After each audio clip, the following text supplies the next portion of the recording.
আসসালামু আলাইকুম সবাইকে। আজকে আমি চলে আসলাম কাচ্চি ডাইনে। ভাই রে ভাই, হঠাৎ করে আমার কাচ্চি খাইতে এত যে মন চাইছে, মানে আমার কাচ্চি লাগবে। তারপর ভাবলাম এখন তো আনা যাবে না, আমি কলেজে গেলে কলেজ থেকে আসার সময় নিয়ে আসবো। যে ভাবনা সেই কাজ, কলেজে গেলাম, এক্সাম দিলাম, এক্সামের পরে চলে আসলাম কাচ্চি নিতে।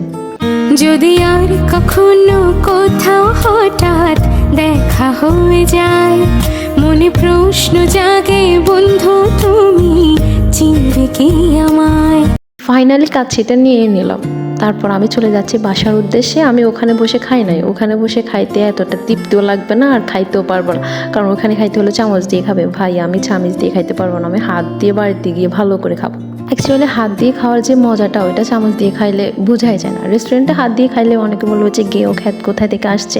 ভাই আমার এত স্মার্টনেসের দরকার না, আমি বাসায় গিয়ে নিজে নিজে হাত দিয়ে খাবো, তাই অনেক ভালো। ফাইনালি আমি কাচ্চিটা নিয়ে বাসায় চলে আসলাম। কি স্মেল!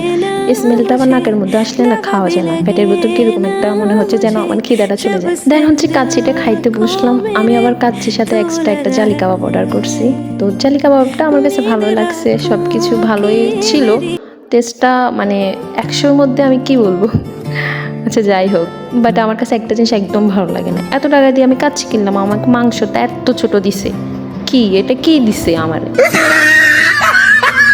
আমি এমনিতেও বিরিয়ানি, পোলাও, কাচ্চি এগুলো সেরকম পছন্দ করি না, হঠাৎ ইচ্ছে করলো তাই আনলাম। তাও আমার মনটা একদম ছোট হয়ে গেছে মাংসটা দেখে।